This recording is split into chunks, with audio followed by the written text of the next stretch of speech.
at home. Because at the time, I had a family member that was just rotten. So if I'm taking all that rejection in, getting teased at school, stuff is happening at home, and there is no peace nowhere for a 9-year-old, 10-year-old, how did that thought get there? How did I feel like I could build a cocoon of isolation to deal with myself and rejecting folk? Where did that come from? That a 9 or 10-year-old cannot think on that level. Came from a demon. That information is demonic knowledge. It came from a demon. And we all get that stuff. We could be young babies and get that stuff. This is how you got to be because ain't nobody listening to you. So then you shut down and become oppressive and suppressed because you're being unheard. But the demon's reaction will be, well, my entrance is, ain't nobody listening to you no way, so chuck it up. Take it on the chin. This is life, you know. That's how they get there, by taking away your language to identify and just making you feel different kind of ways. Mm-hmm. Now, they're not coming by themselves. They like to party, you know. They come with 7 people with them, 7 demons with them. They're going to hang out with 7 other folk every single time. They always come with a demon grouping. I just walked down 4 levels of demon grouping and just prior to this. Mm-hmm. Yep. So you have to be cognizant of it. By that end of that conversation with Bishop, can I tell y'all, we both was like crying. We was no good. Because we got to the bottom of some stuff that day, child. We were, I couldn't even speak. I was walking in there. I couldn't even talk. That demon was pressing my eyeballs. I couldn't even blink because there was so much pressure. Like he was like trying to come out my eyes, and all I could do was cry him out. You know, it gets like that. And we'll have old ancient stuff in there from we was kids, just festering, living, kicking it, eating, partying, drinking. We ain't going nowhere because they don't know how we got here. They don't know what we're doing. I just make them feel some kind of way. Hey, inadequate. Let me show about some rejection right quick. Bam. You know, and then here go the behaviors behind that. Wow. But you know what? Like the way it happened for me was a little different because the voice, and I can identify that it was a voice that would tell me this, or it manifests like as my thoughts, but it would say, this is where you're supposed to be. You're not supposed to be with everybody else. This is where you're supposed to be. But I think that voice came from authority figures isolating me. And so when you take on that instruction and that rule inside of that government, you take on a life of, I'm not supposed to be here. This is where I'm supposed to be. And it makes you feel inferior to everybody else. So somewhere like, isolation happened, but it was an intentional separation.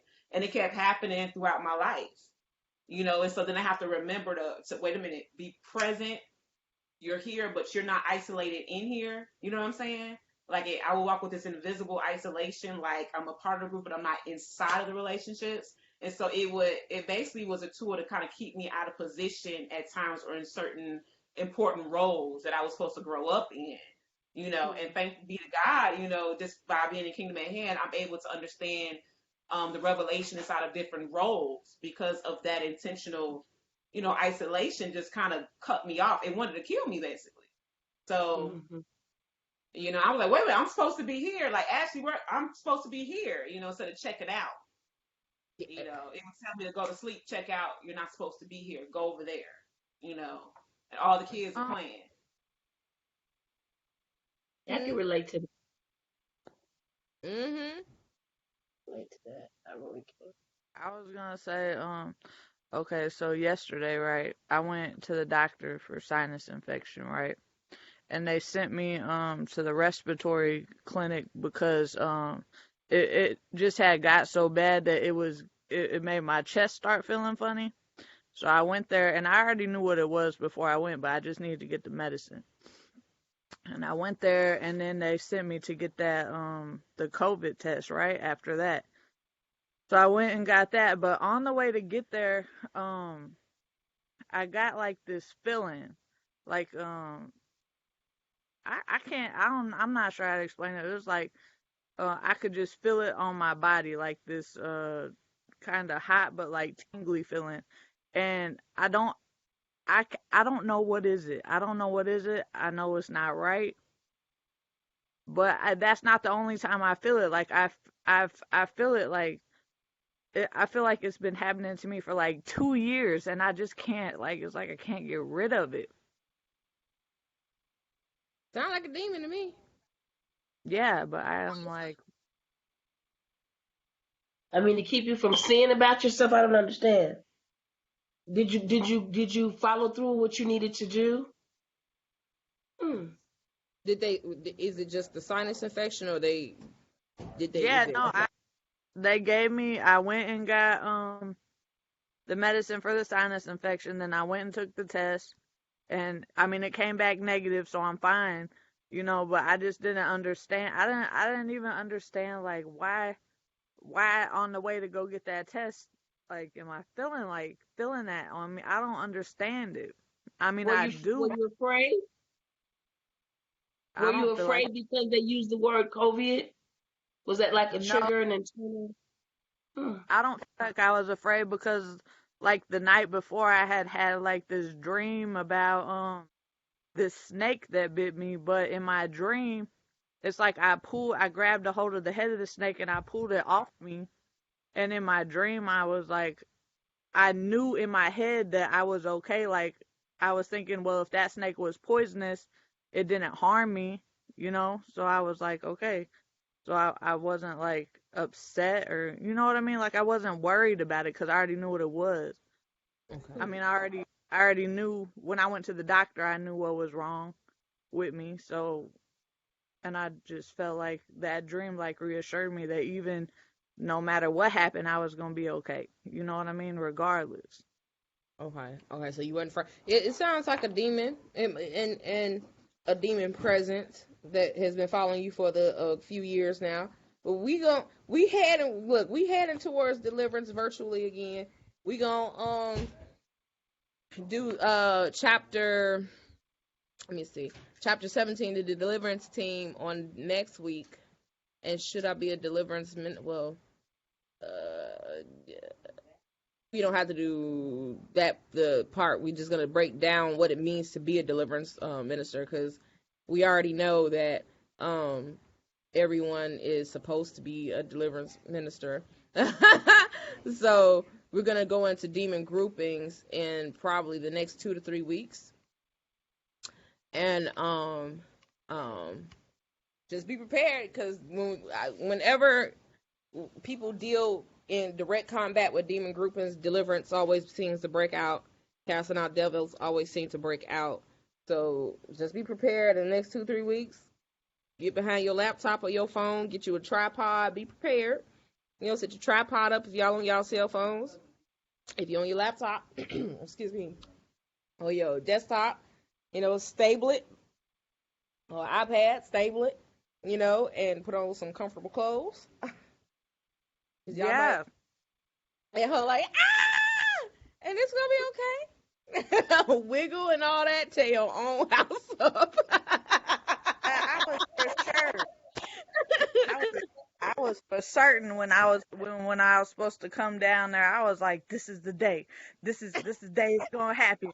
And then it was like, oh no, if you go down there, you ain't coming back to my house for working. Oh, the hotel's been canceled. I'm like, I have never seen when they sent the hotels. I said, what? I was trying to hold on, like, wait, when you gonna open back up? They said, ma'am, we're sorry, we don't know. So I said, I'm gonna call y'all at the end of May, because I'm gonna have this thing. So be right. prepared, because we are gonna have it. We are going to still have it, and that in that time, y'all. But there will still be deliverance and offerings of deliverance. But even though today, though, I mean, even in the next couple of weeks, y'all still need to be ready. And like I said, you better move y'all's areas around, because you're tearing up your own house, but make sure there isn't anything that's loose. You're gonna tear up your own house. That's fine, because I've had my house torn up, stuff falling. You know what I mean? My church. I never forget, we had bought our first podium, I was so excited. It was plexiglass, and I think I had Freddie come grab it for us when we first bought it, and blah blah blah. We strapped it down, had it brought to the church. Child, deliverance broke out that day. The girl fell into the podium and broke the foot. I was like, oh God, no! Like, then she was moving into all the new sound equipment, and I remember the sound person was trying to hold the table, and the table was rocking. And like, no, don't fall into the. Oh, he had a good grip trying to hold it. What'd you say, Freddie? Magnet in that one. Every time we bought something new, it was like a magnet that just drew them. To the A new speaker is like that. Demon was like, "Ooh, that's just a new speaker. I'm gonna go over there by that." I was like, "What? Why? It's a demon that keeps tearing up all the equipment." Yeah, so your money went into it. They just start tearing up your podium, your church equipment. It's just like it only showed up. And when they we be got far new away stuff. from it. And they just start inching over to it just to like. I remember I had made this bouquet for the church. We had the night with the king at the black tie celebration, and how I was laying hands, and I had a vision of the girl hitting the bouquet before it happened. I was trying to turn her body, but it happened exactly how, because when I grabbed her to turn her body, she swung my body around and passed out and hit the bouquet. I was like, oh no. Then this girl parent that was there was like, see, they up here busting people's heads. This church is dangerous. And they was like, "You ain't going up there. Ain't no child of mine."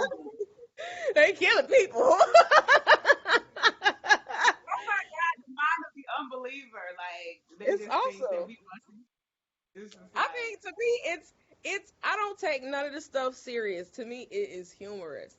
It'd be like, man, because I mean, I try to put myself in the shoes of the person that's sitting there, and they saw that. That's like, I too would have been like, you know, when I saw that and the glass broke, like shattered, you know. So yeah. So tear your own house up, you know. Y'all got make sure you ain't got no glass around, you know. Y'all got pictures, put them on a chair next to you somewhere else in the house, you know. Tapley's, y'all got the bookshelf, so like flatten them to the wall, you know. Don't have them in closing, y'all. We might be in our What you say, bedroom. Ain't gonna be in here. We might be in our bedroom. Computer and printer. Yeah, and, this the important room. Not and lamps. Yeah, this is not. No, child. Fred, I'm like, oh, it's throwing the computer. Ashley.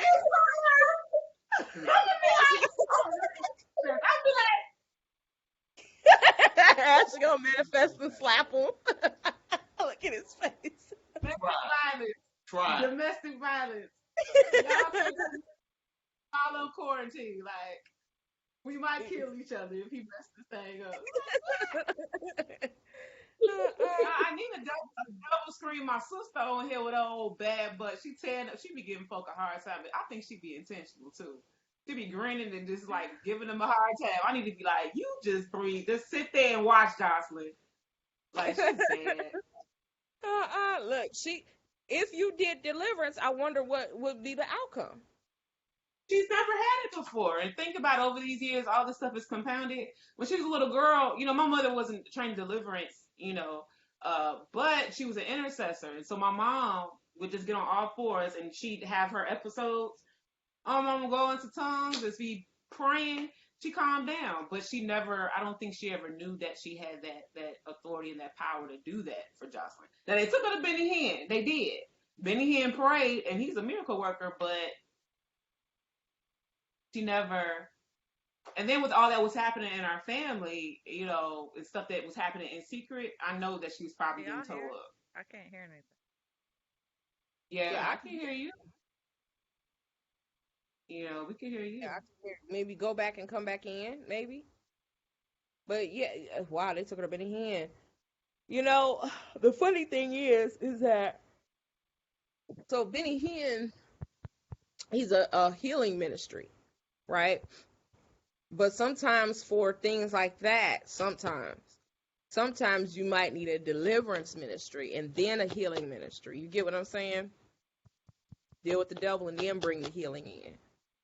But he didn't get into Prince, he didn't get into deliverance until I think it took him a minute to even accept the art of spiritual warfare. I think he thought he was charismatic, and I forgot who he was dealing with. Maybe it was John Eckhart. And then in time, God revealed to Benny Hinn, like, no, this is real. And Benny Hinn was like, oh my God, this is, because he's a worshiper healer, oh, the blood of Jesus, hell, oh, sing, hurry up. Oh, but he's not a devil. He don't cast out devils. Yeah, I remember. The funny thing is when they had that encounter on TVN, I was like, oh Lord. I was waiting on that episode because I remember, Jatenzin Franklin wasn't here for it, but it seemed like Benny Hinn was receptive, and they actually wound up building a relationship. So, you know, when we come to understand our authority in Christ, you have to bring balance in your relationship with Christ. It's biblical. I told you guys, my then spiritual father would say, oh, if you worship, then no, that don't mean that. That don't mean that. We would worship and the demons would manifest, and then he wouldn't know what to do. Apostle J and his wife would get down and start doing the work. Me, I'll be somewhere shaking like a leaf in the corner with my mic trying to sing worship.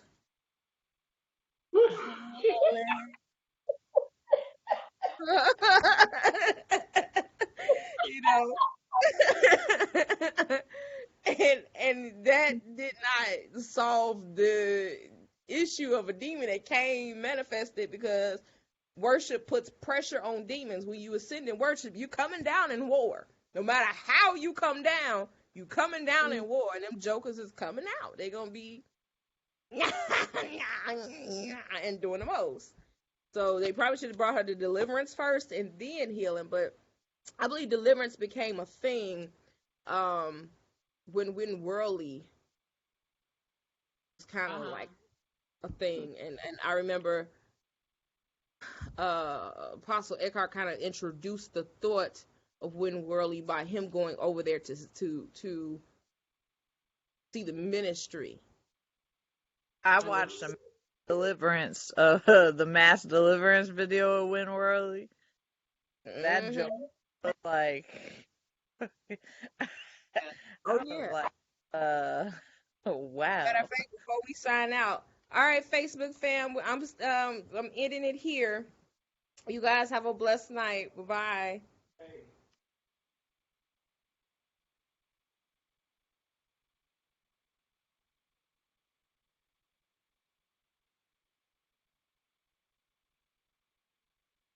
Okay, so Apostle just said those that are new to meet with Apostle J at 6 on Wednesday.